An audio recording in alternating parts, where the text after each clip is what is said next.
myself, Councilmember Cash, Councilmember Evans, Councilmember Toombs, and Vice Chair Presti. All right, I do have a consent agenda. If anything needs to be pulled off consent, please let me know. First off is RS 2024- oh, we had no one sign up for public comment. RS 2024-352 by Stiles, Cortez, Nash, and others, a resolution expressing support to the Tennessee General Assembly for House Bill 2814 and Senate Bill 2710 regarding drag racing.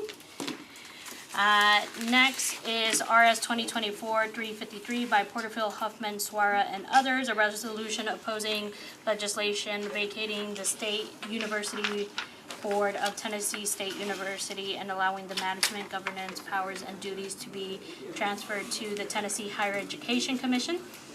RS 2024-354 by Suara, Vo, Spain, and others, a resolution recognizing Molly Tuttle on her second consecutive Grammy Award. RS 2024-355 by Gad, Evans, Siegel, Benedict, and others, a resolution recognizing April 7th through the 13th, 2024 as National Library Week and celebrating the Nashville Public Library and its staff. Anything that needs to be pulled off consent? All right, can I get a motion? Second. All those in favor? Aye. Any opposed? Any not voting? Councilmember Guthrie, you have joined us. 6 in favor, 0 against, 0 not voting. All right. And next we go to late filed resolutions. First one is by Councilmember Porterfield. She is here.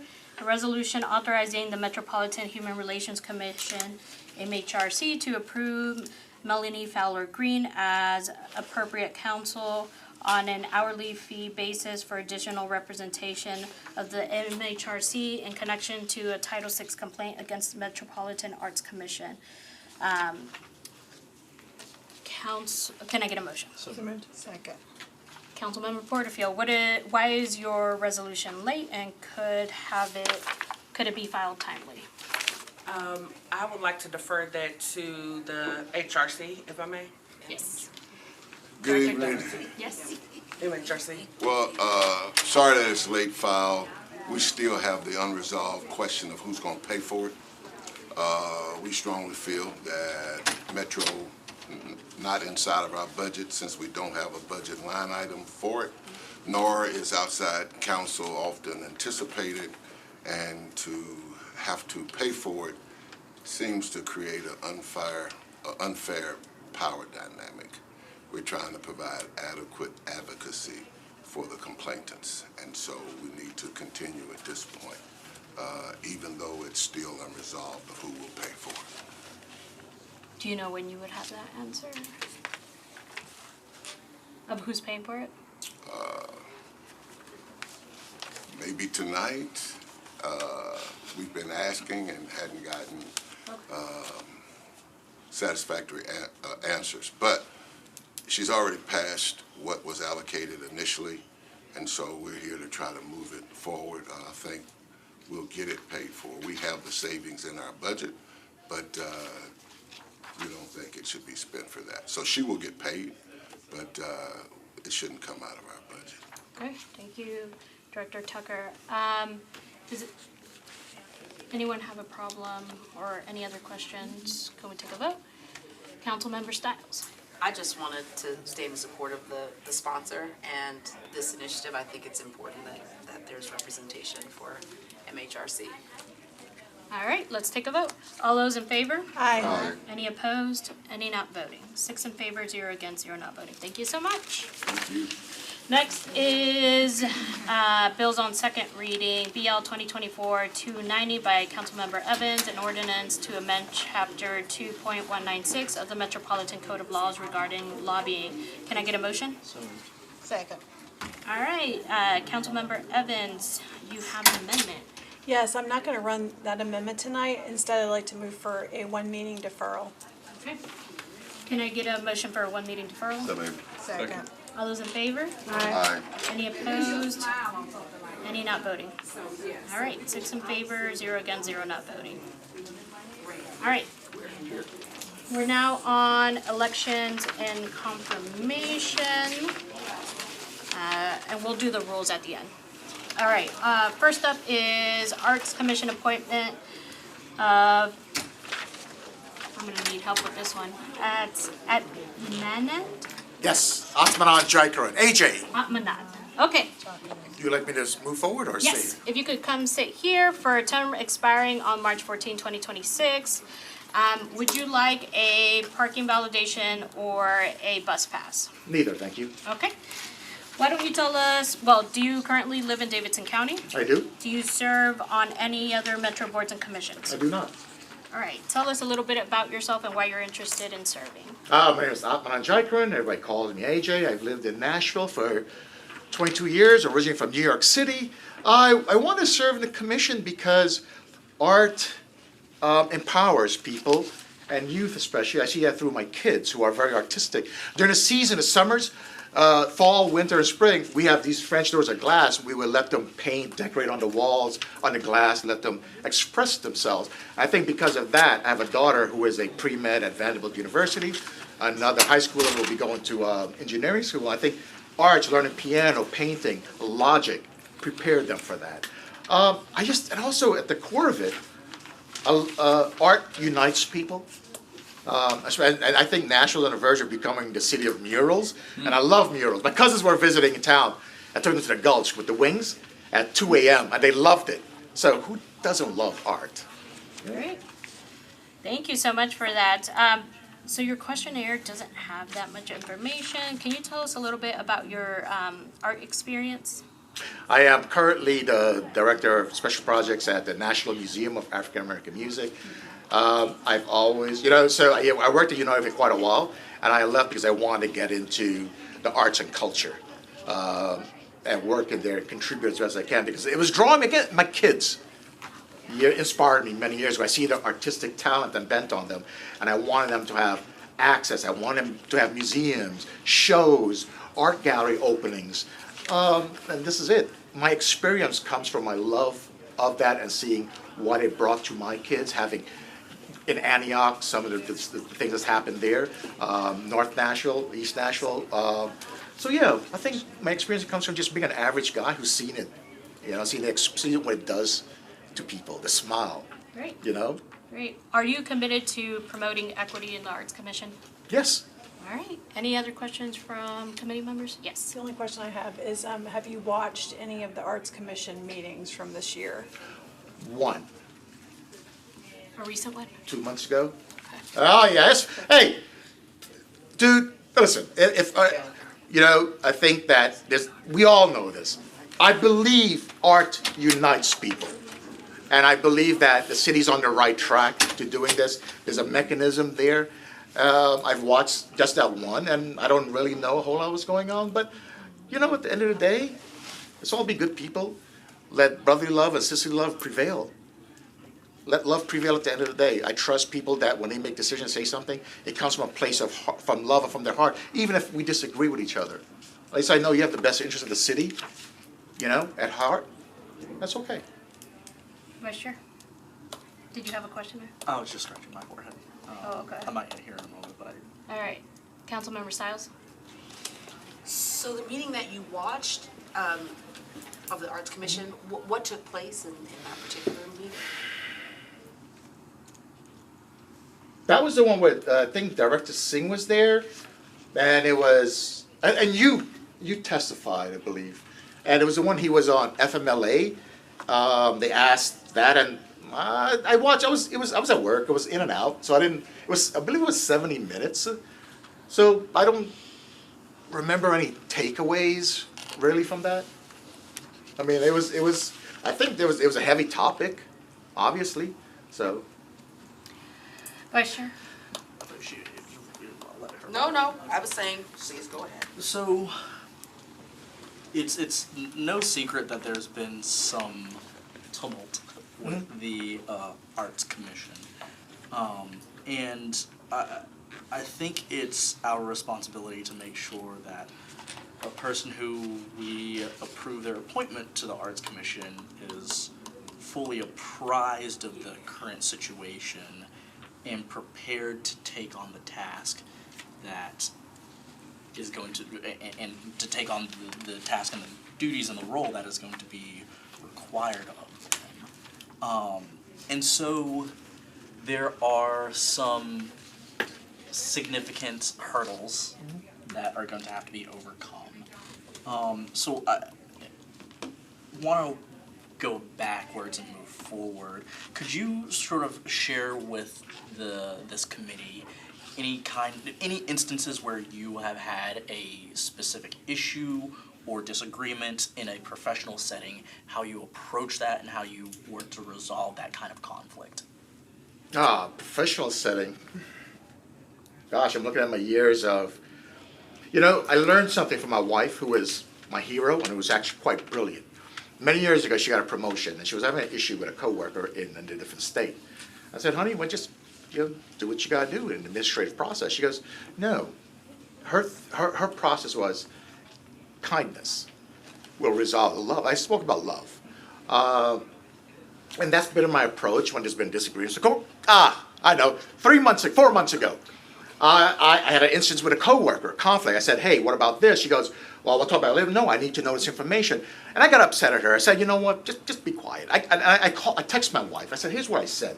She goes, you were an ass. Apologize, or you're misogynistic. I went up to her the next day. He said, man, can we have a talk? We sat for 2 hours, said, I apologize. And I didn't use the word comma, but. Doesn't matter what she did, why I got upset. It was a wrong approach. I got upset at her. We talked for an hour. She explained to me her position. And it wasn't about me. Quite often, when people are upset at you, it's not about you. It's about the situation around you. You just have to be that target at that moment. And she was my target for frustration. We spent an hour and a half, we talked. And at the end of that hour and a half, we hugged it out. And our CEOs walked down like 30 feet away and saw us, hugged it out. Check your ego. Check your ego. It was my ego. And it was my wife who reminded me it was my ego. He said, you were wrong. You apologized to that woman. And I apologized to her. So knowing when you're wrong, recognize it and apologizing, but also seeking good and wholesome advice from those around you, especially those outside of the circle, right? My own wife told me you are wrong. So I go to her, I go to other people who are not in that current environment. And that's who I seek wise counsel from, people who are outside. And I can appreciate that. I think utilizing kindness as an approach is important, and especially when you're in community with people. I guess this position is going to require not only representing yourself, but representing Nashville's arts community, which is both racially, ethnically diverse, and there are power structures that are currently in place. So how would you approach speaking truth to power in a moment where you feel as if there is an injustice based off of a person's demographic? I don't know. I just think I do what I've normally done throughout my entire career and my life. I've learned from people, just speak up.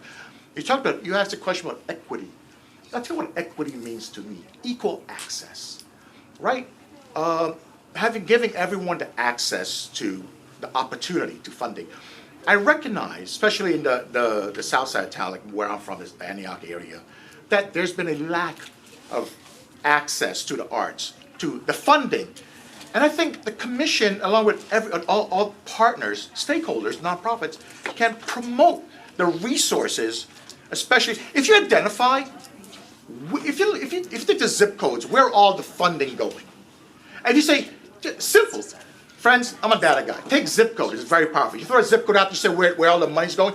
I wonder, will you see a concentration of zip codes here and not here? If you use that data, then if you see over here only 1 or 2 entities got funding, well, can we target that community for further funding, let them know the resources are there?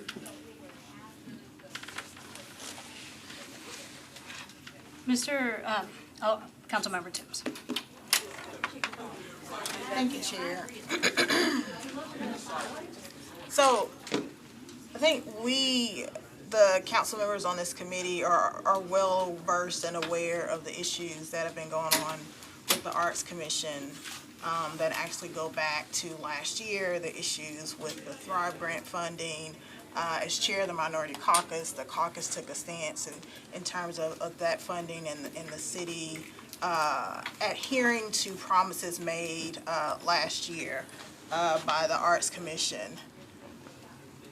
I'm wanting to know what the options are on this vote, because typically we're voting people up or down. I know when folks don't show up, we defer. Is a deferral an option? Because I really feel like we would be sending this candidate into a buzzsaw, because I'm not hearing a lot of knowledge about the Arts Commission, and right now it's very complex.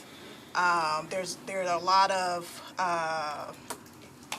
burnt bridges, broken relationships. There's some things that are going to have to be put in place going forward, and I feel like any candidate for the Arts Commission needs to be aware of that, needs to be aware of what they're stepping into, and as a member of the committee, I'm not hearing that today, and so I feel uncomfortable. So I did fail to mention one thing when they asked, last summer, a year ago, I was part of the panel for the Metro Arts Commission that designed and voted on who the Thrive grants and the other grants. So I was a panelist that read 20, 30 grants application. So I'm familiar with that. So are you familiar with the fallout from? Yeah.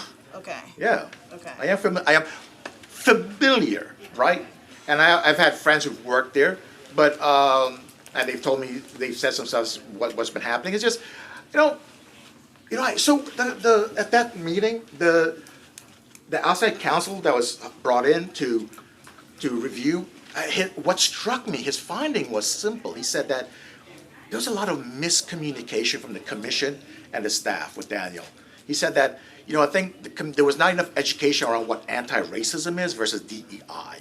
She said if there was clear communication what can and can't be, well, possibly some of this could the situation could have been resolved. But I was there during the final grants assessments and all that. So you're familiar with the Title VI complaint and the back and forth with Metro and? Yeah, I saw Director Singh. He was on PBS 2 weeks ago, and my wife recorded. I watched it. It was 27 minutes. I think I watched like 12, 15 minutes of it not that long ago. So I'm familiar. I understand. I also heard that there was one commission member who was relatively new. He may be a councilman. He resigned as well because from the commission because of death threats. I've heard. I don't know if it's true or not. I don't know. I'm okay. I mean, I'm an average citizen of Davidson County who's never had a commission job, worked in metro government at all. I worked in state government for a couple of years, so I'm okay. I don't think anybody will thick skin. I don't see any reason anybody's going to say, oh, you're going to get it type of thing at me. So I'm okay with that. Are you? I'm still not comfortable, Chair. I don't want to vote no, but I'm not comfortable, so I want to know what the voting options are. I'll go to the question for I am on the same page, primarily because I don't feel like you have equipped yourself with enough information yet to be able to walk in your first meeting or a series of meetings not be, I don't know what's going on, I don't know how to navigate next steps, and I think that that's kind of been some of the challenges with other folks that we have appointed that potentially haven't had some of that context, and I think that's really important. So I would like to know, what the deferral piece looks like. We could vote on a deferral. We could straight up no, yes, vote it. It is up to the body and whatever motion we want to take. Go ahead. My preference is a deferral, just to give AJ an opportunity to get up to speed and come back, and let's talk to him again.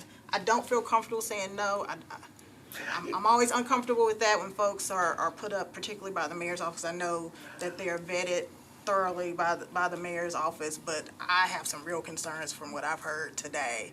And I would like to give him the opportunity to come back with some more information, 2 weeks or 3 weeks, whenever our next meeting is. The next council Is it meeting. 2 weeks? We're in the beginning of April, yes. So 2 weeks from now, I think is enough to go watch some meetings, to talk to some people, and come back and have a more informed conversation. I mean, All right, so is that a motion? I move for a 1 meeting deferral. Second. All those in favor? Aye. Any opposed? Any not voting? I'm gonna vote no. Okay. So that is 3 noes, 3 yeses For deferral, 1 meeting deferral. for a 1 meeting deferral. It's tied. Yes, it's tied. And we already voted, so it's a negative recommendation for a 1 meeting deferral. Yeah, the motion fails, so. So we're back on the. So, on the motion. yeah, we haven't made a new motion. So we need to make a new motion. May I ask a question? Yes. If we vote no, can you be re-recommended to come back in 2 weeks? Oh, can I add one thing? That Madam Chair? do you have a question first? Or- No, not right now. So I sought the commission appointment. When I filled out the application, I specifically saw that, spoke to that, because again, with my background with my kids and understand what art is about. But I am familiar with what's going on. I mean, I don't know the details because a lot of it's personnel issues and it's HR that can be handled. But But you are in charge of hiring the Yes. executive yes, director. I understand that. And I think a lot, like the last meeting, quite a few of the questions I saw were inappropriate. Like with HR issues, I thought that they could have gone into executive sessions if you're talking about personnel issues. But I am familiar with what's been going on, the vitriol especially from some of the arts community who think they've been underserved, underfunded, and not given opportunities, especially with BIPOC communities. I think I understand it's going to be a rough ride for everyone moving forward, especially I saw some new commission members. I just recently heard the chair resign. As a person who dove into leadership recently, I'm a member of a nonprofit organization. I became the leader this year, and we've made strides to make drastic changes that required some hard decisions to make. So if I can persuade you, I think I'm ready and I've prepared.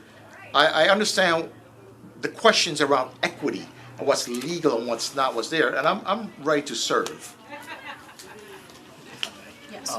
And I appreciate your willingness to serve, and you truly do have a passion that is coming through, which I think all of us can appreciate, because what we need are passionate people who are caring enough to put themselves up. But it takes more than passion about something. We have to make sure that we have done the requisite work ahead of time so that we are ready to meet the moment when it arises. Because none of us truly know when that moment that is going to necessitate firm leadership is going to take place. And again, I appreciate you putting yourself forward and doing the work that you have done thus far. But I do not feel comfortable that in this moment, as things currently stand, that the specific issues that are being faced by Nashville and by the Arts Commission would be most fairly served just with things as they are. Do you want to make a motion?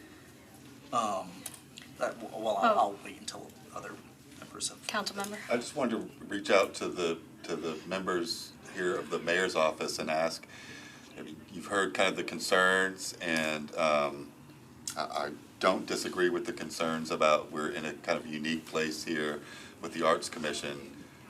Can you all speak to how you might bridge this gap about, getting this gentleman prepared for the arts, to serve on the Arts Commission? And because the vote it failed, correct? The deferral. The deferral did.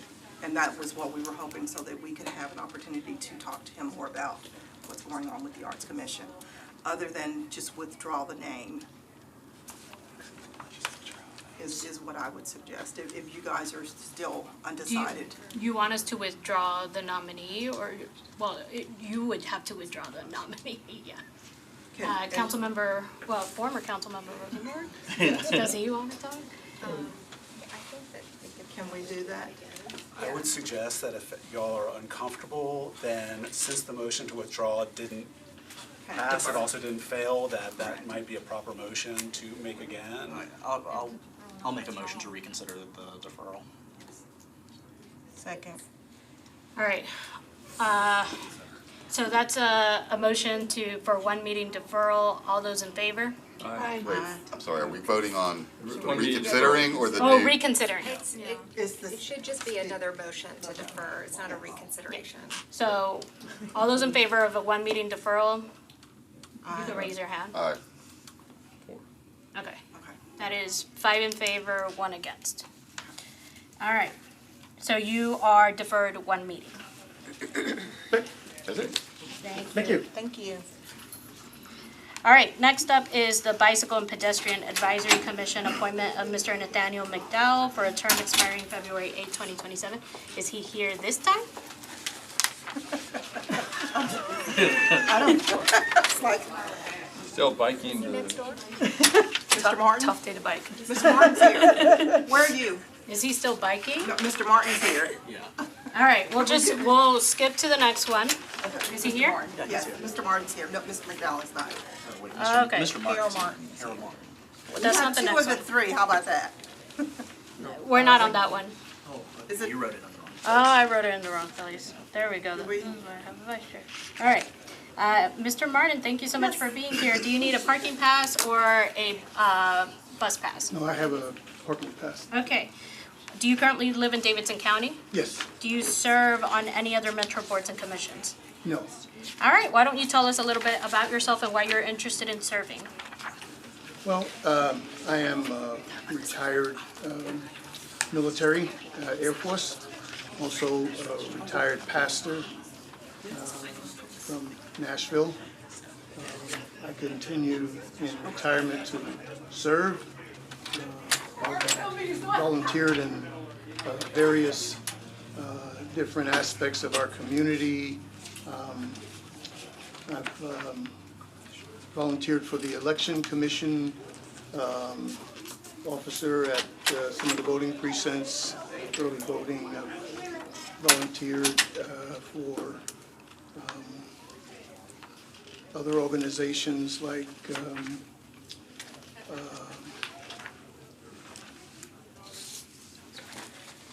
well, I currently serve as a volunteer for the Civil Air Patrol, and that's ongoing. I'm a chaplain for them, but in retirement, I've had an opportunity to really get involved in the community in different ways, and you know, still continue to serve. And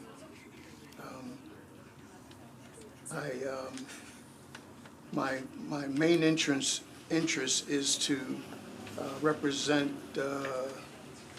AARP, which their mission is to help empower people to live as they choose as they age. And I'm very much invested in that. And bicycling is something that I do. I'll be 75 this year, but I still do half marathons and biking, and you know, I just want to be a part of making things like that notable and available to other people. Now, I know that Nashville, in its growth, has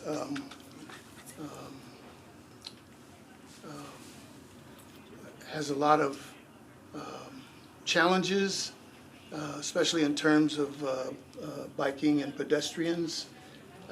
I don't know what all the issues are, but I'm happy to see biking lanes continue to be added to different areas, and looking forward to finding out what the pedestrian issues are and see how I can be of help and service there.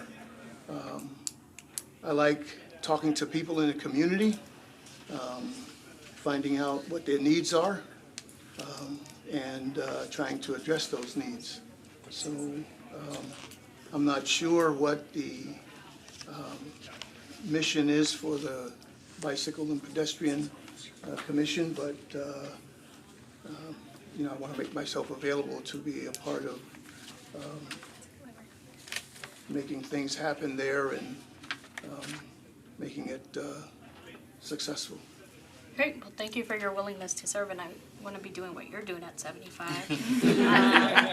Start now. That's the secret. I've been running for 40 years. And I still get up and run 3 miles 5 days a week. Wow. Yeah, well, I think it's an important voice to have, right, when we're looking at this commission to have that demographic be represented. I don't think we've had that demographic represented thus far. So I'm very much interested to see what could come out of this, what policy changes, what recommendations, et cetera. Any questions from committee members? Yes, Councilmember Evans. I'm your council person. Yes. And I don't think I've met in person before, but I'm really glad to have you be a part of this. I think it's awesome. And have you ridden on our new Hermitage bike lanes yet? Well, I have, in previous years, I just got my bike out I'm pretty in good shape. last week. I can't. And so 'Cause I I'm need so to take glad to see the new lanes. I need to take some pictures of you for all the people that say, I never see anyone in Hermitage on those bike lanes, because I know it's not true, but when you're out there, I need to come out and take some pics and put them in my newsletter. So but thank you for being willing to do it. I do have one concern that I'll talk to you about. Okay. And that is with, He's already started. I'll share it, with our new lanes, keeping them clean for the bicycles. Yes. You know, the automobiles throw rocks up as they drive, and they throw them to the side of the road, and sometimes there's certain sections that's kind of hard to get through. Yeah. So, I mean, I was ready to volunteer once a week or something to clean the ones that I use, you know, but that's something I think we could work on. That's a really good point, and thank you for bringing that to my attention. So I'm gonna put that down and take that back. All right, any other questions, comments? All right, can I get a motion? So move second. All those in favor? Aye. Any opposed? Any not voting? 6 in favor, 0 against, 0 not For voting. representing me, Harold. Yes, great. I can't run a half marathon. All right, next we have Nathaniel McDowell. He's not here, right? All right, Do I need that to get out of Do the you? garage? Yes. Okay, thank you. Yeah. So he's not here. And that's the second time he's not here. Yeah. Will he be here next time? He's responding to emails, I don't know You what to gotta go do. pick him up. Yeah. On my bike? I lay down. I'm fine with Fine, one go more for meeting two. We could do deferral, that. but after that, it, Can we just roll- do we Is have he- any indication that he might be on his way? He said he was coming. all right, we'll move him to the heel, but, She's next, I'll go get him. all right. Up next is Liz Riggs for the Bicycle and Pedestrian Advisory Commission. Do you need a parking, pass or a bus? A bus pass. Yay! I had a little intel. But I could use like maybe validation for today. There you go. All right, do you currently live in Davidson County? Yes, I do. Do you serve on any other boards and commissions? No, this is my first rodeo completely. All right, why don't you tell us a little bit about yourself and why you're interested in serving? Yeah, I mean, honestly, I'm just like a really passionate pedestrian. I live in East Nashville and I just walk all the time. And I recently got an e-bike and I just don't feel safe walking around my neighborhood. And I've literally, like, a car rolled into me last week.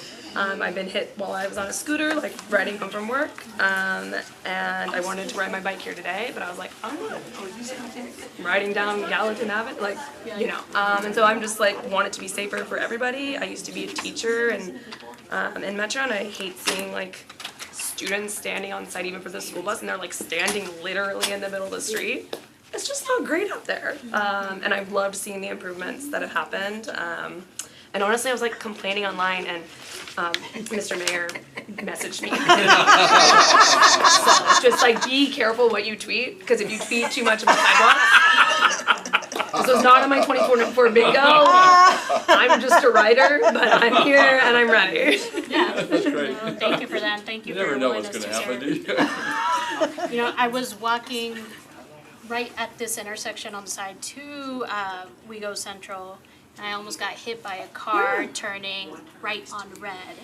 And if I would have died on that council meeting, that would have been something, wouldn't it? Yeah, like I'm like Stephen King was hit by a car, and I'm like I'm literally like I'm walking around East Nashville, I'm like writing a scene in my phone, and I'm like someone's gonna hit me, like so. Yeah. I'm trying, and like I want that not just for me, but literally like this is a place that I love living. I've been here for 15 years. I keep thinking I'm gonna leave and go somewhere more pedestrian friendly, but I love it here, and I just like I think we can change it, and I see that happening, and yeah, I'm trying to do that. And you live in East Nashville, Yeah. right? So would you be committed to, you know, promoting equity within this commission? Yes. Perfect. Yeah. Which is great to hear. There are a lot of parts of town who have this infrastructure in place, and other parts who, you know, it's important to see, and so having people in there to promote that, I think is great. All right, any questions? Looks like he's got a question. So, when it comes to making sure bicyclists and pedestrians are kept safe, and for us to do a better job of that, I mean, there are many possibilities, many tools we need to come up with, but, you know, there's how we build roads and sidewalks and bike lanes to be safer, but there's also like holding drivers of cars accountable for the choices that they make and the my bad. husband got sideswiped So on I Gallatin guess I'm asking about that balance. You know, what do you think about that balance of That's a great infrastructure, the way we build infrastructure versus, or not versus, but along with the enforcement of Yeah, I honestly think actors. about this a lot because I'm like wandering around and I'm just in my head and I'm like, wow, for example, I live right off Douglas, and we just got I'm gonna call it, they're bike lanes-ish. Like, they start and then they end, but they go straight into Gallatin, which is like, no one's gonna bike on Gallatin. And the other side of Douglas is not very safe to bike on, in my opinion. And so I haven't even really used them yet, because I'm like, it still doesn't feel safe. But I'm with you, like, literally, like I said, my husband was totaled one car in Gallatin like 5 years ago, was hit 2 days ago on Gallatin, driving home from the gym, and both times were hit and runs. And so I was like, this is like, it has to be both. Like, you could make a bike lane, like, in my opinion, the best way is like a truly protected bike lane. Like, we lived in Paris briefly when I was doing a riding fellowship, and I was like, wow, I never thought I would feel safe riding a bicycle around like a 6th Street intersection in a major international city, but it's because it's completely protected.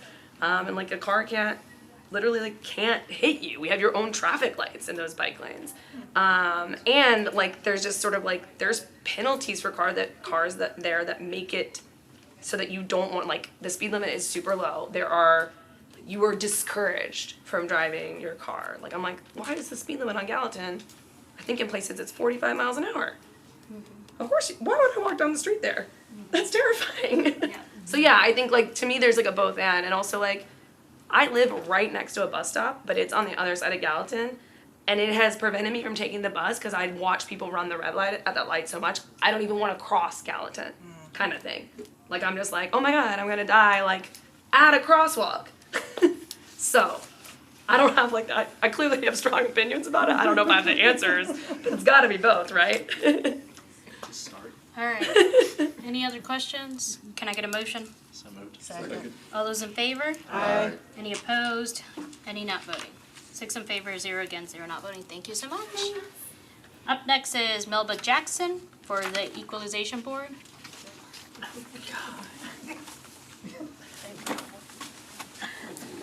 All right, Ms. Jackson, would you like a parking validation or a bus pass? Oh, yes, I would.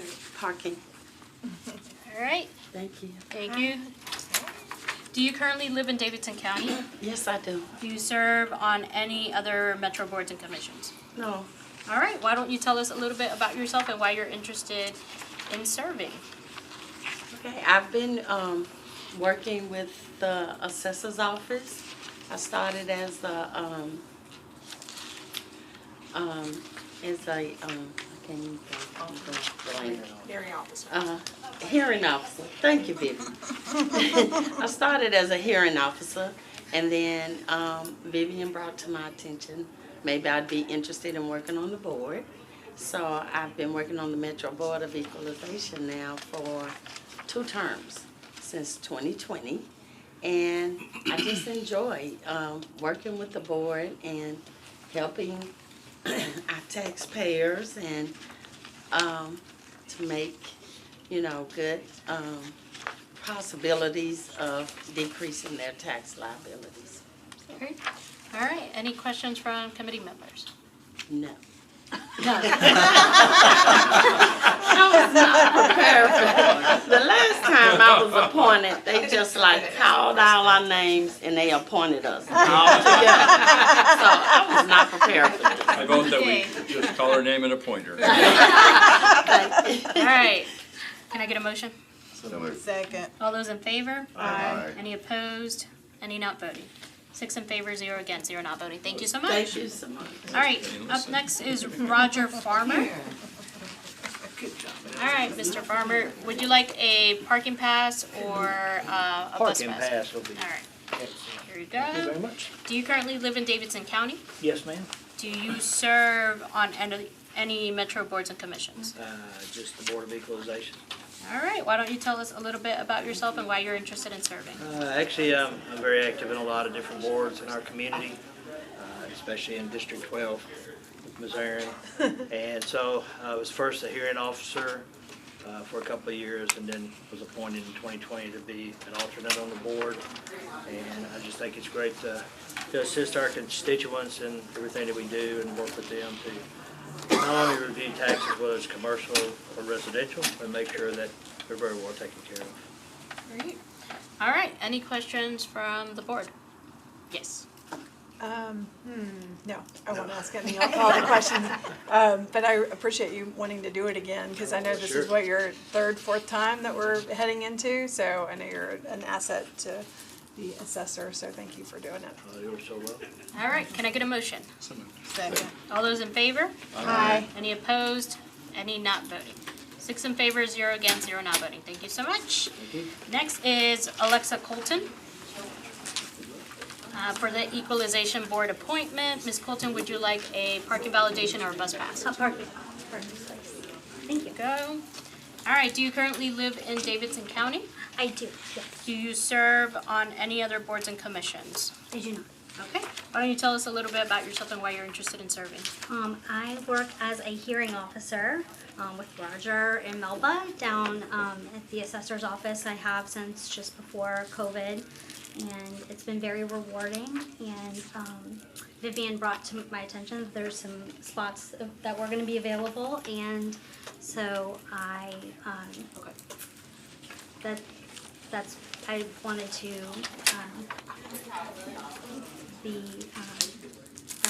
I wanted to take the next step and be on the Board of Equalization. All right. Any questions? All right, can I get a motion? Second. All those in favor? Aye. Any opposed? Any not voting? 4 in favor, 0 against, 0 not voting. All right, thank you so much.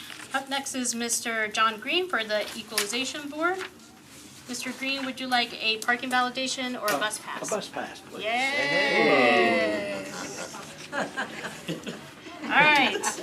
Do you currently live in Davidson County? Yes, ma'am. Do you serve on any other metro boards and commissions? Yes, ma'am. I'm currently nearing the end of my term on the traffic and Okay, will you be leaving that in time appointed to this one? Okay. All right, why don't you tell us a little bit about yourself and why you're interested in serving? Well, for the last 20 years, I've been active in real estate, property management, project management work all over the city, and have managed everything from low-income housing to multi-million-dollar thing. And I've done commercial leasing, warehouse. So I've seen lots of different varieties of property that I've been involved with over the years, and doing project management work, well aware of construction costs and the dynamics of buildings. And then I've had the fortune of being able to do stuff in many parts of the city, so I understand things in various parts of the city. And then I just have a passion to serve the city of Nashville. Great. All right, yes. I just want to jump. Mr. Green is a constituent of mine, and I just want to say not only is he a great choice for this, you know, with the content knowledge of the board, but he has been a leader in many different aspects of the community. He's not only, as we heard, chaired the Traffic and Parking Commission, but has also served on the Belmont Neighborhood Advisory Group for many years. And which was kind of the intersection between, you know, this large institution that was growing over the years and, you know, connecting with the community and making sure that any frustrations with that growth were addressed, and he's a fine leader. Great. Happy to support him. Thank you, All right. Councilmember. Any other questions, comments? No. Can I get a motion? So moved. Second. All those in favor? Aye. Any opposed? Any not voting? 5 in favor, 0 against, 0 not voting. Thank you so much. Thank you. All right, up next is Michael Milliner, thank you. for the Equalization Board. Would you like a parking validation or a bus pass? Parking, I know I won't get any cheers. Thank you. All right, do you currently live in Davidson County? I do. Do you serve on any other Metro boards and commissions? I do not. All right, why don't you tell us a little bit about yourself and why you're interested in serving? I'm a licensed realtor. I have been a part of Nashville community in terms of real estate for since 2019.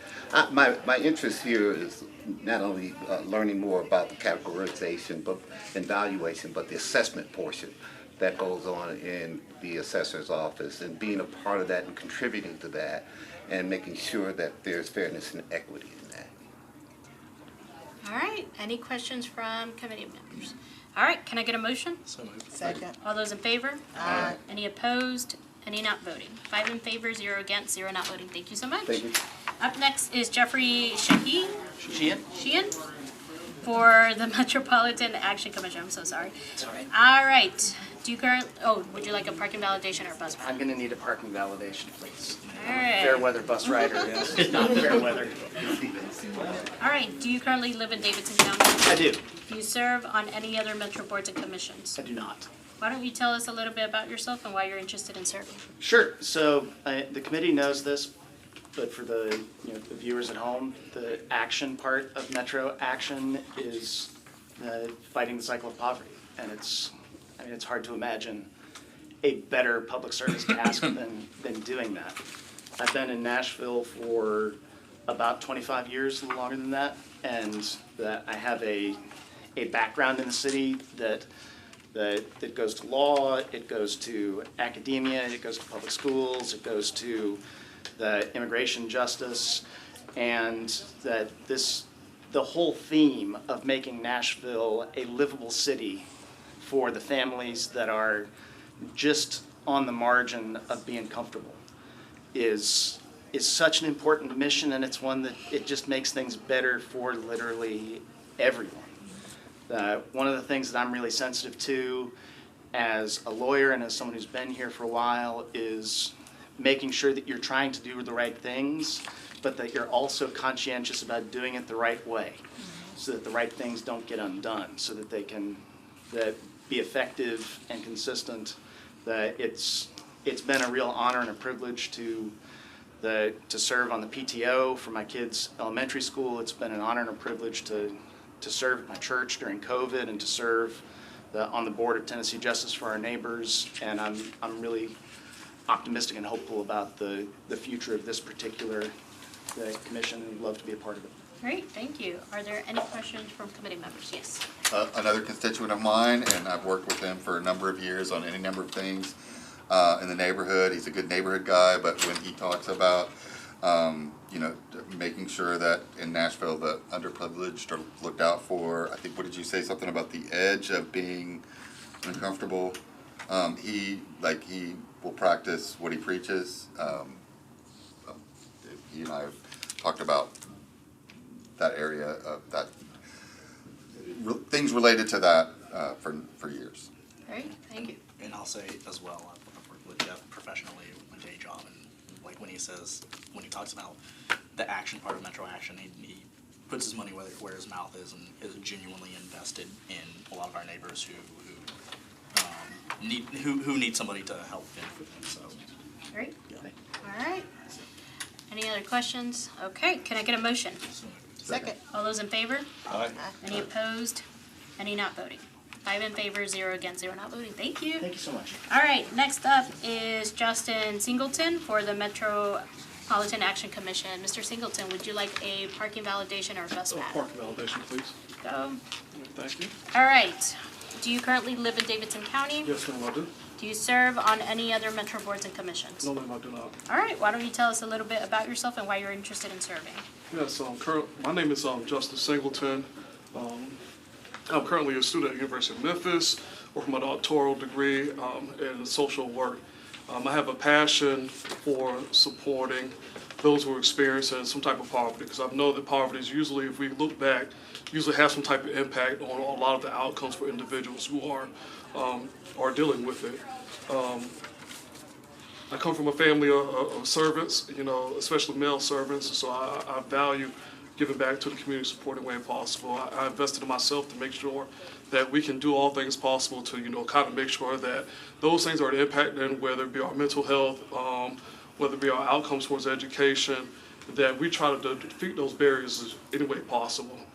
Some people just need a helping hand, some people need all the help, some people need few, but one thing that we can do is make sure that we try to alleviate as many barriers as possible for them to be successful in all things that they do.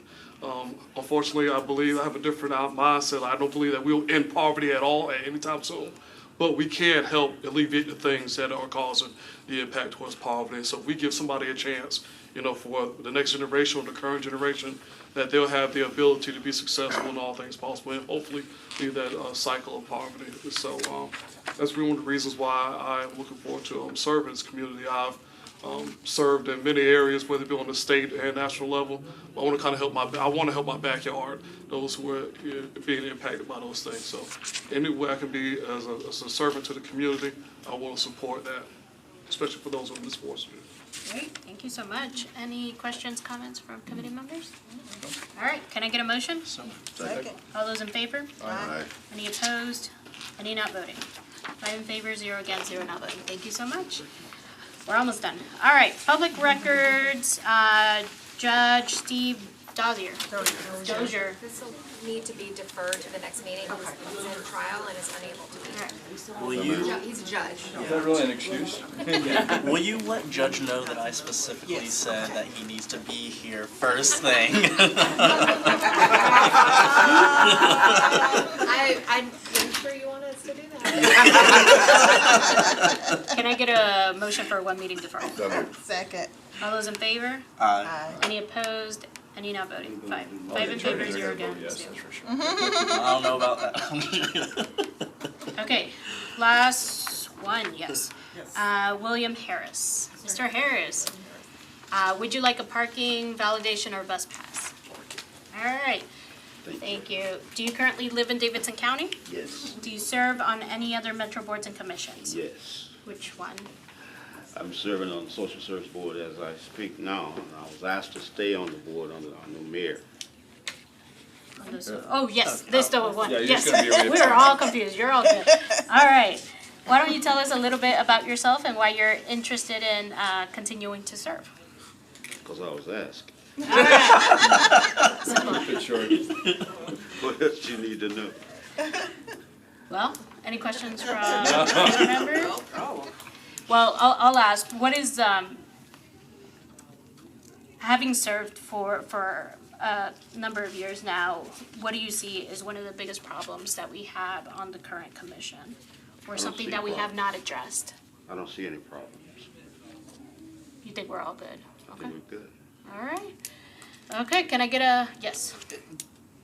Even with us being in a good position, is there any area where you think that we could have any growth or better serve our community? As a with this commissioner? Yeah. I would like to see more commissioners involved in the work itself, other than just board meetings. I do a lot outside of being a commissioner.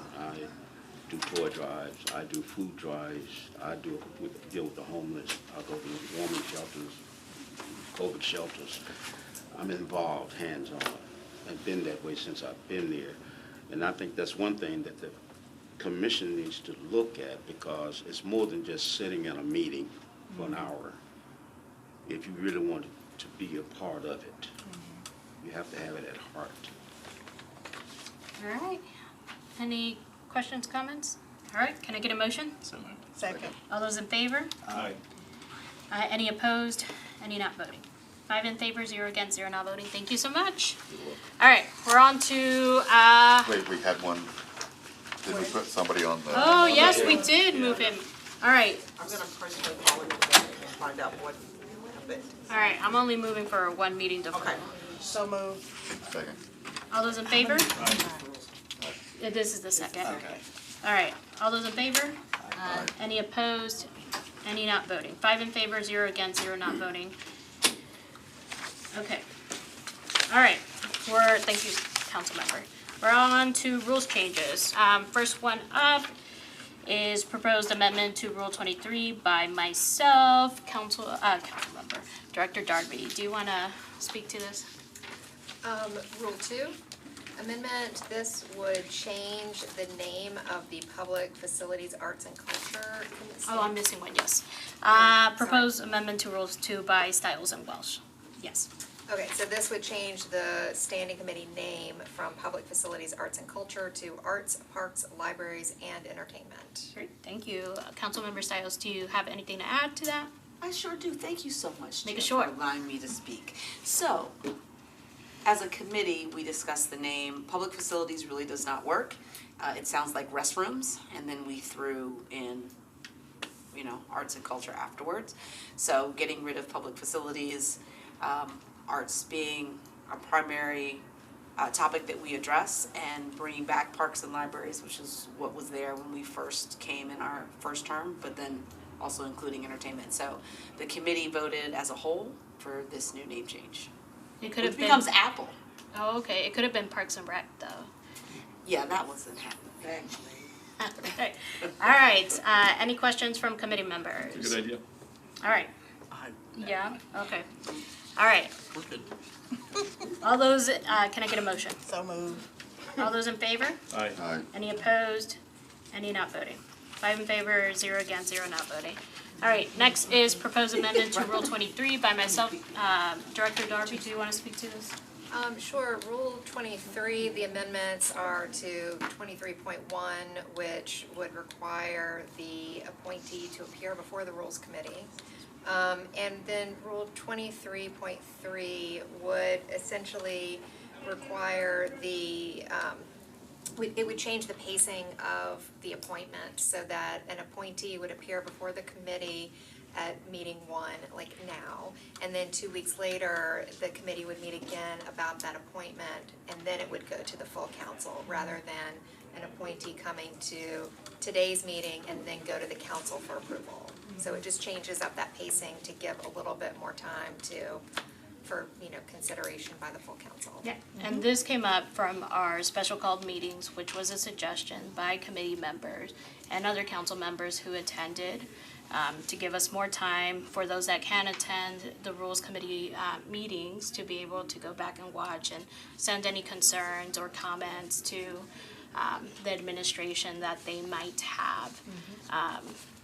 Is there any comment? I think it's a great idea, because a lot of times we get to these, and just like we did today, we're not ready and have background or understanding, and getting 2 more weeks to, rather than defer, give 2 more weeks to consider. Yeah. I like it. Any other comments? Yes. If I might, since I'm not on the committee, thank you. I think the 2-week time lag is a great idea to give time. One question I would ask is, when we talk about qualifications in the past, the only questions have been, are you a registered voter and are you any other? Yeah, I think and so. those were the qualifications. And so if there are other things that are going to be taken into consideration in terms of your recommendation, do we need to formalize, that we're going to look at what the mission statement is on the website, or just I don't like you and therefore I can say you're not qualified? So can we point to a specific set of qualifications that we will be using as our metric. We haven't, right? We had this discussion, what makes a candidate qualified? And it's really the opinion of the Rules Committee as to what that qualification is to recommend. And in addition to that, many, I should say, of the boards and commissions have the legislation or the law that creates that board or commission has something in it that sets out the qualifications. So sometimes there needs to be an engineer. Well, we're gonna pick an engineer, we're not gonna pick, I mean, to be qualified, you need to be an engineer, you can't be a lawyer. Sometimes, it's a lawyer that they need. Sometimes it's, you need to live in a certain district. So for those qualifications, we would look at, the committee would look at those to determine, and presumably also the appointing authority. And would look at we those did, for it. last term, we went through each board and commission that we were able to change, right? Not the ones that have to be changed by charter, and we looked at the specific qualifications, right? That was a concern that was brought up. Should it be our policy to say that we do that? I mean, it was good, I think it's great that y'all did that, but there's nothing in here that says you have to. It's already in there, right? What So there are specific boards that have specific qualifications that are already written. And so a lot of those appointments still lay on the administration side. So they are the ones that are responsible to make sure that the people that they are putting up before us have those specific qualifications. Just having a hard time figuring what homemaker means. Yes, there is language that we have to look at and change, absolutely, that we still have to look at. Councilmember Druffel. Yeah, I think it would be helpful to know who's already on, I don't know how we do this, is already on the board or commission, because if you need engineers, it would be nice to know, oh, really, we got 3 or 4, right? And you may be looking at that, but I do think that on balance, who's on the board and where is the design going forward would be of value. And that might be part of the first step process, Chair, is, as a board, what do you want, and then where can we help provide that? And we did send out that email to, Hannah sent out the email to the board chairs and department heads asking specific questions, Okay. like, what are the priorities for that board? That'll What are help we us. missing, et cetera? So we are still waiting on that feedback. That'll help us. Councilmember Cash, and then I'll come back to you. So, I wanna make sure I understand the timeline here. So, like at, let's say, the April 2nd meeting, this committee would interview people, they would have their, paperwork turned in, and we would make a recommendation, but then they would not be voted on until 2 weeks later. Until the next meeting. Right. I guess the only thing I'm wondering is, like, if we're making a recommendation at the first meeting, but then we have that 2 weeks where, as I think you said, like, people watching could give feedback, like, do we have an option to, like, we see something's come up in that 2 weeks, do we have an option to kind of like reconsider our recommendation? Not that we should go through each and every name again, but We wouldn't have an opportunity to reconsider the committee recommendation. You could absolutely change your mind at the council meeting. It also gives you an opportunity, if you have concerns, to send them to the administration and get those answers, or potentially have that person withdrawn. so have the person withdrawn, or somebody on the floor of the council Can could move say, further. hey, okay. Go ahead.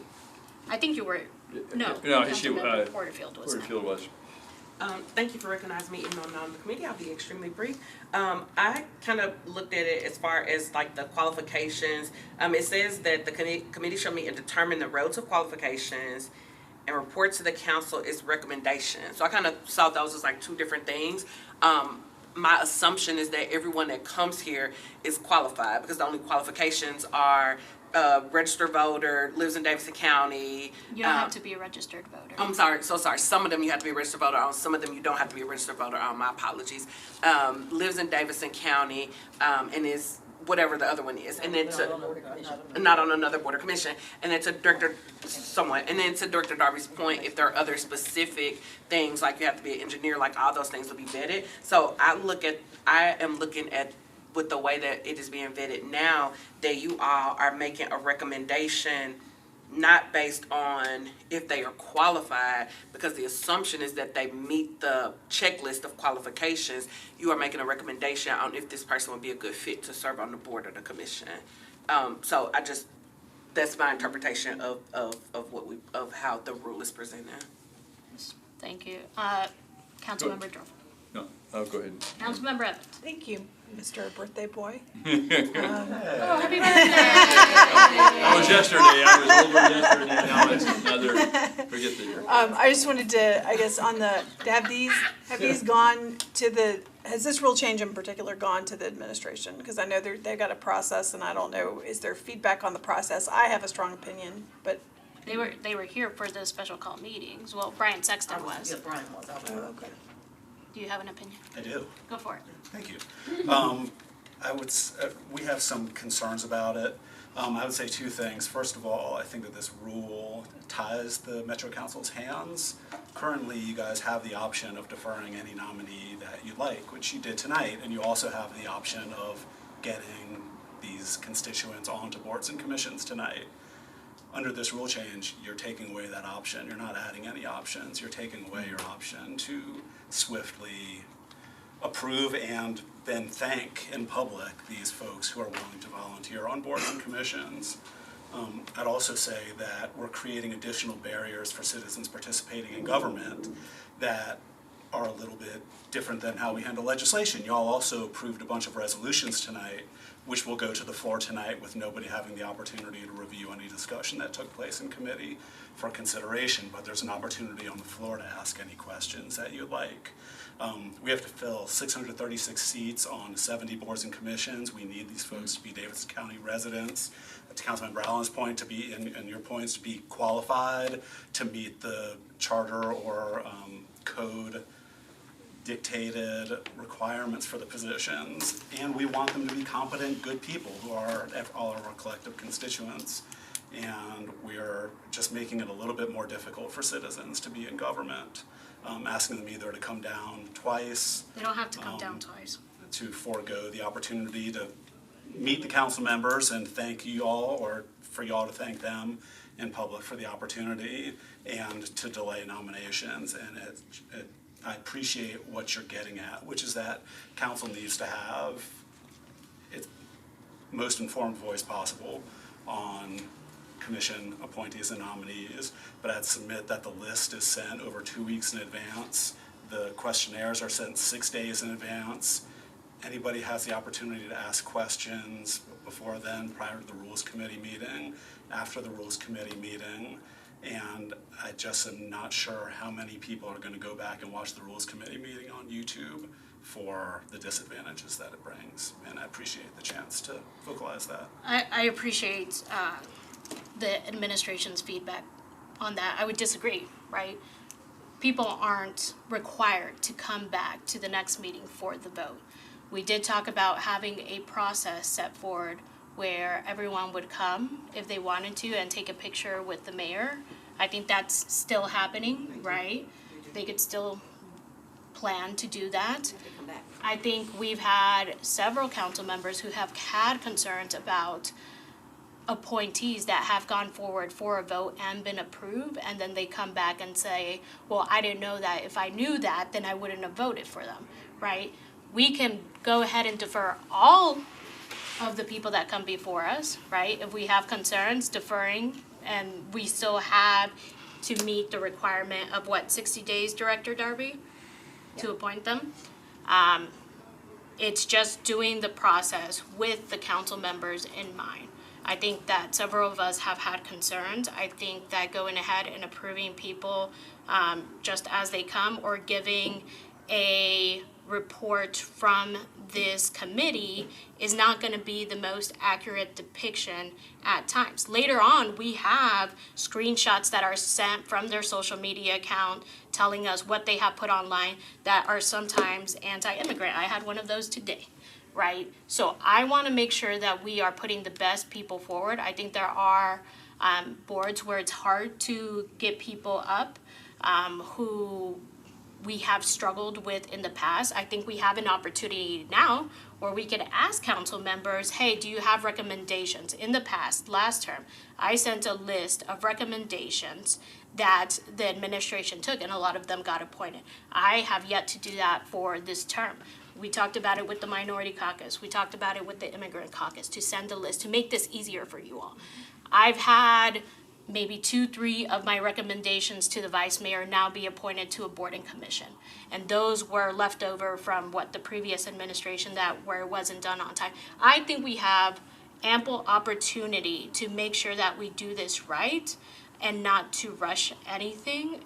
That is my personal opinion, but that's just me. I mean, I'll leave it up to Personally, committee members. just very quickly, as much as I understand the need, having another 2 weeks, sometimes I do read as much as I can, but when someone comes and answers questions, I like the idea we have a little bit more time to evaluate, because I feel like it is very quick. And today was an example. I don't see how we could have been prepared for that conversation today. Yes, we get a list 6 days before. We get, the questionnaires, but we don't talk to those folks that are nominated. Our first contact is when they come to the meeting, and we get to ask them, like, why do you want to serve? And when issues come up, I don't want to feel like I am having to make a rushed decision.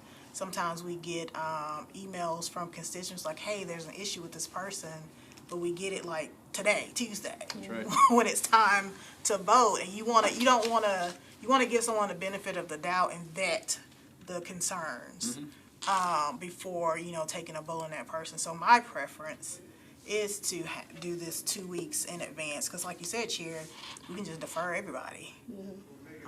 That's always an option, but why not just make it a process and then it also takes away that stigma that we're just a rubber stamp as the council, that there is actually a process, that you're not guaranteed to be on the board or commission of your choice, that we're actually going to vet people.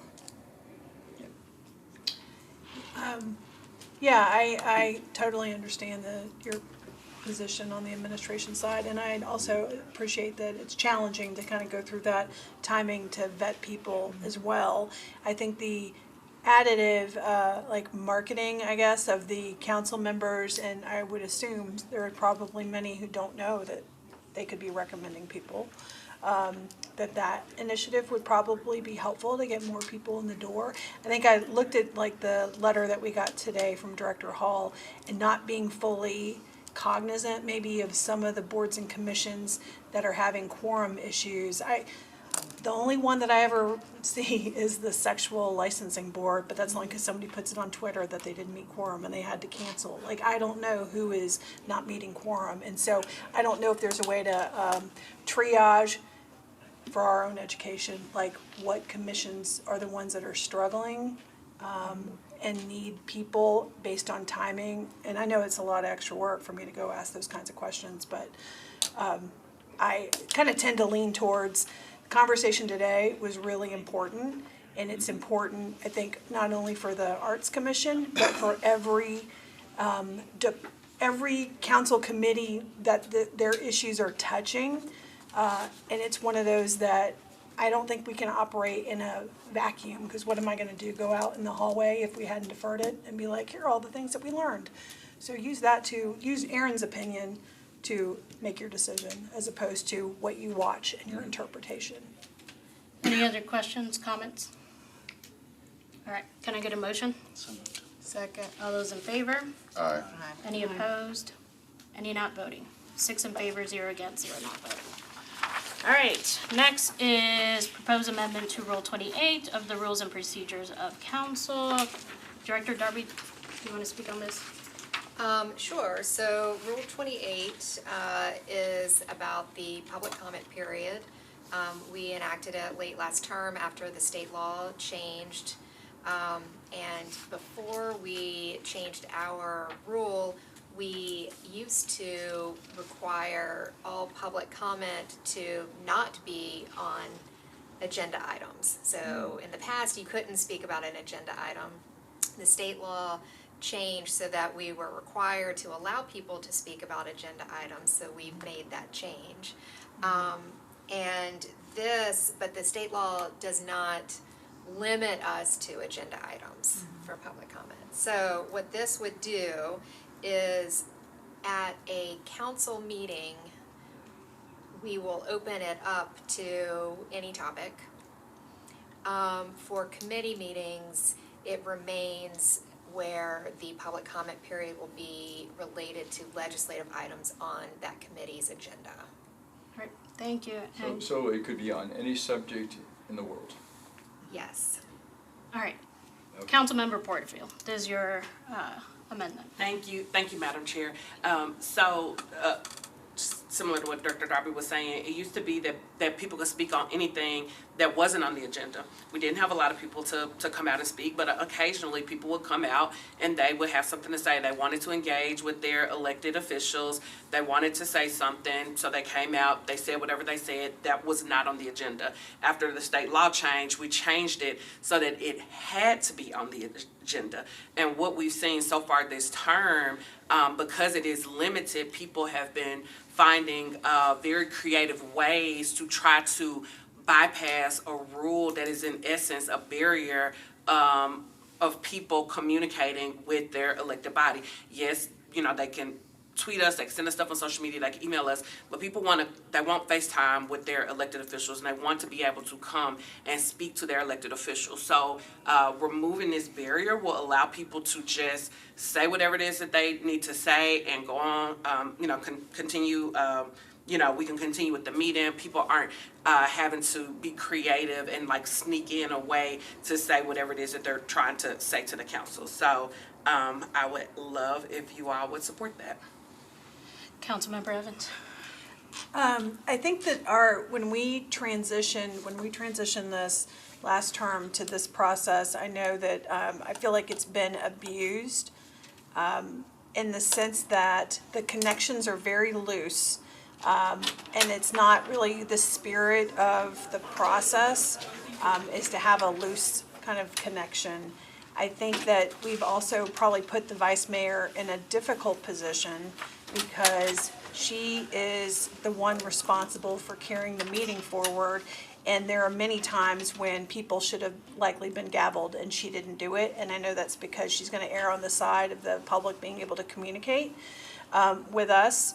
I do feel like it would be better to go back to not having the connection to the agenda item, but I know that brings a different set of concerns for some of our colleagues. And so I'm supportive in general, but I also want to hear the discussion on the floor tonight about other people's concerns. Great, thank you. Councilmember Toombs.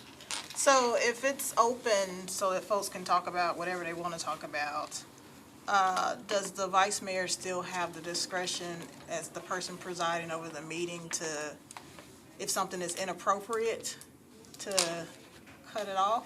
It becomes less clear on what that inappropriateness would be because of people's, First Amendment rights to speak. It is a limited public forum.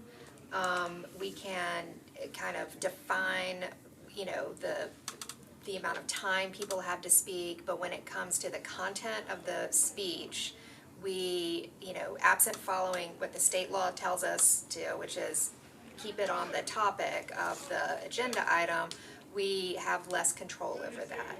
What I think that we will continue to do from the council office perspective is have the sign-up sheet. We're only gonna have the limited number of people speaking. The 2-minute limit is still included in there.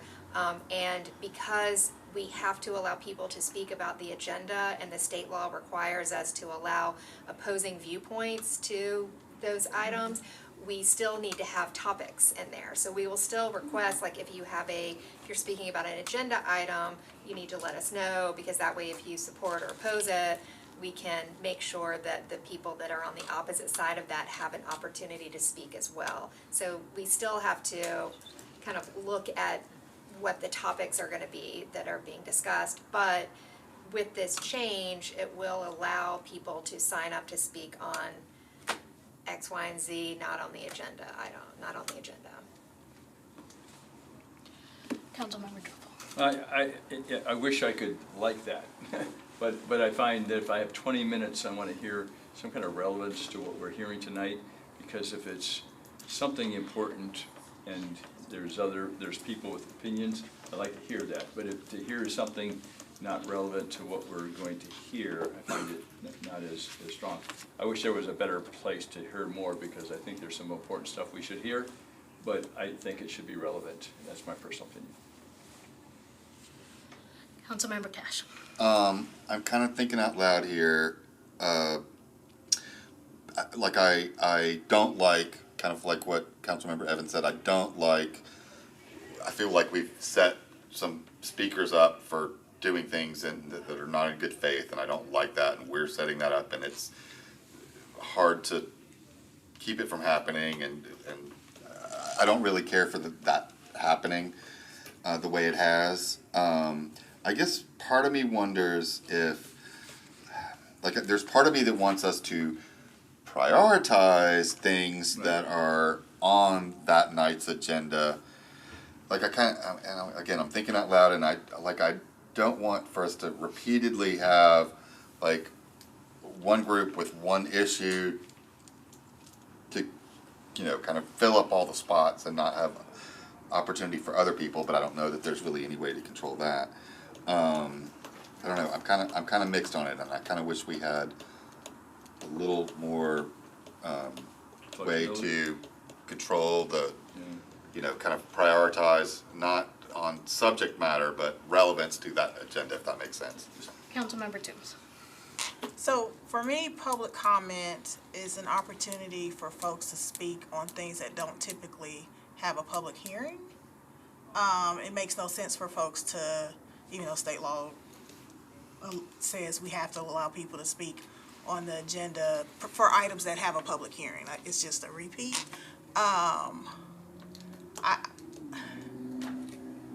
I want to give people as much opportunity to speak as possible. I'm not necessarily moved by the argument that folks want to talk to their elected officials, because judging by my phone calls, emails, text messages, my constituents talk to me a lot. Yeah. So I feel like, at least for the district I represent, they feel like they have access. So that doesn't necessarily move me, and I know most people are going to speak on something that's relevant. We have had issues where we might not have necessarily followed what someone was saying during public comment. So I do lean towards, because it's 20 minutes, I do lean towards just leaving it open, even though I do have some concerns. Councilmember Turnbull. Yeah, just very quickly, could you do both maybe? Like have, this is, 10 minutes of this and 10 minutes of that, 10 minutes completely open and 10 minutes relevant to the, legislation. I don't know. I'm just thinking of how do you build a little bit of both, because I wouldn't mind hearing some open, but I would like the people that have relevant comments about legislation tonight to really know more about it. And that's I don't know. Director Darby, I'll let you answer that. I haven't thought of that. Haven't given a lot of thought to that. So that might be something that we could do. I'd like to kind of look into that a little bit more. Just a dumb idea at the top of my head. I don't know. I mean, it's kind of. Could be not a dumb idea. It's kind of limiting. It is kind of limiting the speech, and so I don't know if that's something. I would need more time to look at that. Sure. I will say this though, when picking the 20-minute time period, one of the reasons why that time period was picked was because it allows for up to 10 speakers, meaning that you can get an equal number of speakers on each side of an issue. If you had one bill, for instance, that everybody wanted to talk about, that way we would be able to have an equal number on each side. So to the extent that we would, if we were to determine that we could divide and have an open session as well as a limited session, then we would need to make sure that we had an equal amount or equal opportunity on both sides. Porter, you want to go last? Okay, Councilmember. So just to follow up on that, I mean, based on whatever law it is that says we have to allow equal opportunity to speak on both sides of the issue, does that give you the parameters to, I mean, do you just by definition take the first 10 speakers that come, or if you had 8 people who wanted to speak in favor of something and then another 8 signed up who wanted to speak against it, would you by definition have to rejigger those so that you've got? I think that what we would end up doing is, yes, so we would look at the list to see how we can make it even. So if everybody wanted to speak about one item, and we had 8 people first in time sign up to speak on the opposing side, and then we had 2 people on that list to speak on the support side, and then we had 6 people left over, I think we would try to make it a 5 and 5. Because some law requires it. Yes. Can But that it would be same based law? on the first in time issue also. So if you said the people that would get bumped would be the last 3 people on the opposition And side. you may not have enough speakers on one side of it, anyhow, it gets to be, I think. So it's if we pretty had burdensome. 10 people sign up to speak in favor of the bill, and we had 1 person sign up to speak in opposition of the bill, we would bump one of those 10 to put the opposition in. So then I guess my question is, while you're thinking about this, could you also think about asking people to say what they're gonna speak about, and if it's on the agenda, that gets a higher priority Yeah, something like than that. that, or does that begin to That- violate things? That one, I think we're gonna start running into problems. Do you wanna go next, or, okay, Councilmember Cash? 2 questions kind of related to procedure. So, does a person have to sign themselves up to speak, or could somebody come and sign up numerous people? We do not have someone, occasionally we might have someone out there looking at the sign-up sheet, but we do not require somebody to show photo ID to sign up for anything. So it sits on the counter at the clerk's office so that people can just sign up. And second, the rule is that we allow 20 minutes for this, right? That is a rule that at some point, if we felt that there was a real need to suspend the 20 minutes and extend it, it would be requested, we'd be able to ask for a Rule suspension? Potentially, Yeah, a we rule could ask for suspension. a rule suspension, and remember also that you can also move for a public hearing on any item that doesn't normally get one. So if there was something that was of large import and the public really wanted to talk about, it was a legislative item, you can move to have a public hearing scheduled for that, not the night of. At a later date, at a not later date. on the day. Correct. Right, I'm kind of saying if we get into this situation on the night of, we could suspend, and we feel like, oh, one side really got to speak and now we're out of time, but there's another group another 8 speakers that want to speak on the same topic, we could move to suspend the rules. And Potentially. I'm not saying we should do that by practice, but if we get in an awkward situation. The potential exists for that. Say that again? The potential exists for that. Gotcha. All right, and I'll say this before I go, I end with you.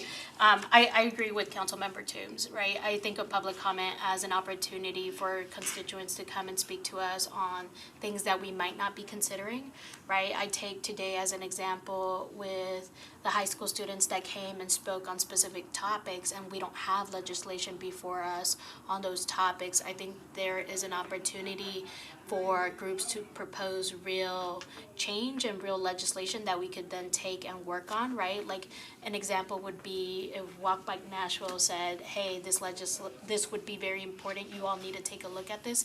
Besides emailing us or calling us, this would be a tool for them to be able to use to further uplift an issue like that, and have other community members, listen and be like, yes, I think that's great, and then they could email it as well. I see it as an opportunity to do that.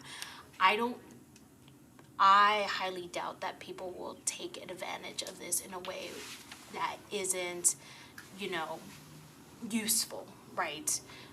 People take the time out of their evening to come drive here, walk here, bike here, whatever, and sit in the back for a very long time, and that's because they care, right? So I mean, I agree with my colleague that I see it more as that. Any other questions, comments from committee members? Just a general comment. I really like to think that way, but then, so I'm a very pro-Palestine, but at the same time, if you get 10 people, that's all they want to speak each time on a particular international issue, which I'm very sensitive to, how much value does that over time relative? And because I really like to have the open forum, but I don't know how far that could carry. And my only concern is, will that take over some issues that are things not relative? I mean, they're very important to us as a people, but I'm afraid that wouldn't be, you wouldn't get a good flavor or spread out idea if it was coming. I don't know how to explain that, but I really think that could not necessarily get abused, but could be so focused that we would lose touch with some of the other things. And I don't know how you handle that. Is that something that could be part of the sign-up shuffle? Like if you had 10 people speak on a particular issue, and then same 10 people the next week, so that they're not rushing to sign up before other folks on different issues to give more people an opportunity to speak? Under our prior rule, you would, if you signed up to speak, you had to wait 90 days to speak again. So we had a time, like a kind of a waiting period, so you didn't show up at every meeting to talk about your cat and how you want a resolution honoring your cat. I'm sorry if using something. But the issue could continue to come back in different But now, ways, and that's my only theory. But I don't think that we can do that now with the new state law, because the new state law requires that we have a public comment period so that people can come and sign up to talk about items on the agenda. And if we want to expand it to say it's not limited to items on the agenda, I think that we still have to allow people to come speak at every meeting. You still want to go less? Yeah. Okay, If you Councilmember Cash.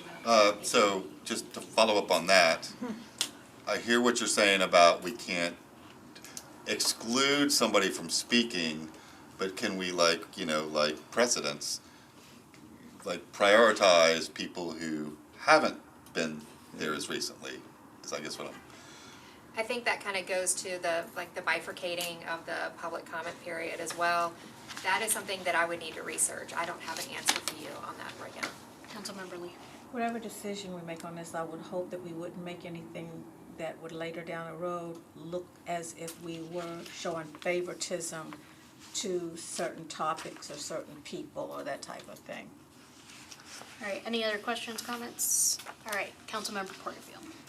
Thank y'all so much. Thank you, Chair. Thank y'all for the robust conversation. So I want to take it back just a little bit. Prior to, I believe it was 2017, Councilmember Allen would have been here. I was actually here that night. Prior to 2017, there was no public comment unless you were speaking on a zoning bill or I think it was possibly a beer permit. I think those were the only things that happened. Around that time, Jacquees Clemens was killed and a group of people came to protest because they wanted Officer Lipper to be fired. The group came to the meeting, essentially demanded to be heard. I believe Briley was the mayor at the time. They had the vice mayor was running the meeting at the time. They had to essentially stop the meeting, stop the meeting completely to kind of get everything figured out. Ultimately, they were trying to figure out a way that the community could be heard. Like people were demanding, we are residents here, we deserve to be heard. When we have an issue, we need a way to be heard. And that kind of started that conversation with some type of open forum for a public comment period, which again led to, okay, you can speak on something as long as it's not on the agenda. That then got flipped when the state law happened. I think a big part of what we're seeing now with people bending the rules is because the rule is there and people see it as a barrier. And when you see a fence in your way, you're gonna climb over the fence, you're gonna go under the fence, you're gonna go through the fence, you remove the fence and you don't have that barrier there. Last term, I don't recall any time anyone abused the rules of public comment period ever. This wasn't an issue last term. Now, the situation is a little bit different. There is, situations happening outside of the United States that people are super passionate about. So I do understand that there is a level of concern, but I also think that a big part of this is, oh, y'all don't want to listen to us? Well, we're going to make you listen to us. Remove the barrier and allow people to say whatever it is that they need to say. I do think the vice mayor will still have the opportunity if someone is saying something that is, extremely inappropriate. Vice mayor still runs the meeting, so that still can be gavelled out. Now, and the last thing that I want to say is I appreciate the robust conversation. It sounds like y'all have some ideas that y'all want to explore. If the body is open to it, I am open to a 2-meeting deferral because I won't be here next meeting, but I'm open to a 2-meeting deferral if you all want to send ideas to Director Darby to see if maybe there are some changes that we want to make to it, then I'm totally fine with that. But ultimately, my goal is to remove this barrier so people could just speak to their elected officials, say what they need to say. If they have some great ideas, share those ideas, because not everybody knows. There have been a couple of times we had somebody come to, I think it was a Minority Caucus meeting. We had some ladies to come to a meeting. Councilmember Gadd had some constituents to show up to a meeting maybe about 3 or 4 meetings ago now who didn't realize that they had to sign up in advance. They wanted to address the council. They just showed up at the meeting. Not everyone knows that they can email their council. And I think that for us, like, it seems like such a commonplace thing, but not everybody knows that, like, that's the process. Some people think you just show up and you could be heard. So I do think that this is just a way to just, take a little bit of our time to listen to what people are saying. Again, last term, people hardly ever signed up for public comment. I do think that, for the next couple of months or however long, I do think you're going to have people showing up, and it'll probably take the full 20 minutes. But I do think that after a while, things will likely simmer back down, and I don't foresee us having the full 20 minutes filled for the rest of our term. I'll let one more question. That's the last one. All right. Okay. Then I'll make a recommendation to a 2-meeting deferral. Second. All right. You're good with that, right? Okay. All those in favor? Aye. Any opposed? Any not voting? 7 in favor, 0 against, 0 not voting. All right, last one. Proposed amendment to Rule 50. Director Darby. Sure, so this is a companion to Rule 23, and puts the same pacing on for nominees as opposed to appointees. So it's cleanup language. All right. Any questions, comments? All right. Can I have one comment? Yes. I just want to say I appreciate the conversation that we had about the appointees as opposed to the nominees. I do think it will drastically diminish the number of people who come back the second time just to get to stand up and be recognized, which is one of my favorite things that we do. I mean, to make people feel appreciated for the commitment that they are making. And so I just wonder if what I've heard be said here is it's important to us that we have input on who gets appointed. And that's separate from whether we need a vetting period or not. We just need to have a better process for putting names in front of the vice mayor and the mayor. And then secondly, I'm just concerned that we run the risk of making it harder and harder and harder for good people to serve on boards and commissions without being afraid they're going to be embarrassed or whatever because of inter-council conflicts that sometimes can be very unpleasant. Thank you. And so, one last thing. Could we just say for the controversial ones, those get deferred? I mean, it sounds to me like most of the people that came here tonight sailed through. There's not that much discussion. There were some that are complicated. Not to hesitate to defer those 2 weeks. I just throw that as an alternative. Thank you, Councilmember Allen. I will say that people have already been embarrassed with our current process. We go to last term, and we tried to get a lot of those deferred, withdrawn on the front end, so we didn't have to do that on the floor. I see the potential for that continuing to happen, right? And I think that is one concern that this would help address, right? To fix everything in committee or in the background before they have to come before us for a vote. I'll say with one of the nominees today, I think it would have been, a big concern going on to the floor. But I do appreciate the sentiment. I think getting this process right is much more important than, you know, having them be there for the actual vote. I would like them to be, but if they're not able to be, that's not my biggest priority. I think we've had too many problems with our boards and commissions for that to be a priority. And I think that we could definitely figure out a way to still acknowledge them and recognize them, because I do want them to feel important. And which council member was it? Councilmember Wiener was telling me during one of the committees that it would be good to send certificates as well. Yes, we could, Yeah, that we should consider sending certificates, so, you know, thanking them and acknowledging their service. Good idea. Councilmember Evans. I just go back to kind of like everybody that wants to serve that comes here, you know, they're valuable to us. I know that some boards and commissions, or some commissions, just are way more complicated, and there's more responsibility placed on those members, hiring and firing, directors, HR kinds of issues, and it feels sensible to me to treat them with more gravity on our end. And to your point, you know, the folks that are here to address walking and biking issues, they're not hiring or firing anybody.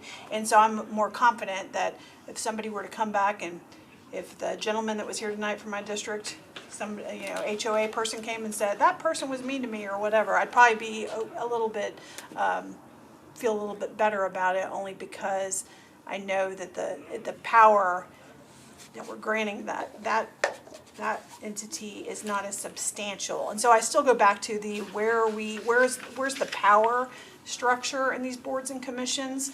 Which ones are like the higher tier in the sense that they do control a lot, and how can we manage to that? And so I understand your concerns, because I don't want to, the extreme factor is I don't want to have like these on the floor embarrassing conversations that are recorded forever. I'd rather, let's have a discussion, and if there's like the momentum of, you know, people after they're watching somebody that they have concerns, that it can be addressed directly with the administration, instead of it being something that, you know, maybe is dissuading others to want to be considered. And so that's Yeah, the I challenge. think the importance of boards also flexes, right? Like some boards that we talk about more recently probably weren't the same boards we were talking about a couple of years ago, right? The city changes, the important things that come before those boards change.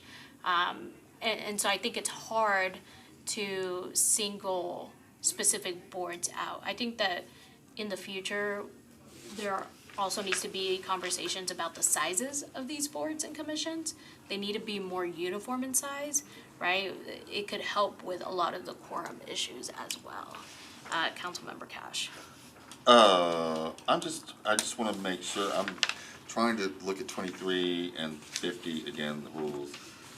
So 23 talks about, I'll please confirm by the council, like it talks about those persons appointed by the mayor is the language that we added, and 50 doesn't, it seems like everybody that's nominated, is that correct? Is there a distinction? 50 is elections to boards and commissions, so for instance, tonight we're gonna be taking nominations for BPAC. Those would be considered nominees, not appointees. So let me make sure I understand that. Is it if the vice mayor or council members are nominating somebody to a commission, we don't have the 2-week wait? Is that correct? No, I believe that there would still be the 2-week wait here. Yeah, at least 2 weeks following the rules committee meeting. It's just different language because they're two different sections, so it's not, the language is not gonna match up exactly, but it still changes the pacing so that, so we're gonna take nominations tonight, for instance. Those nominees will come to the next rules committee meeting to be addressed by this committee, and then that night they'll go up for an election. This would provide for a different pacing, so they would come that meeting and then they'd be up for election at the following meeting. Gotcha. All right, any more questions, comments? All right, can I get a motion? Second. All those in favor? Aye. Any opposed? Any not voting? 7 in favor, 0 against, 0 not voting. Thank you so much, and we are adjourned.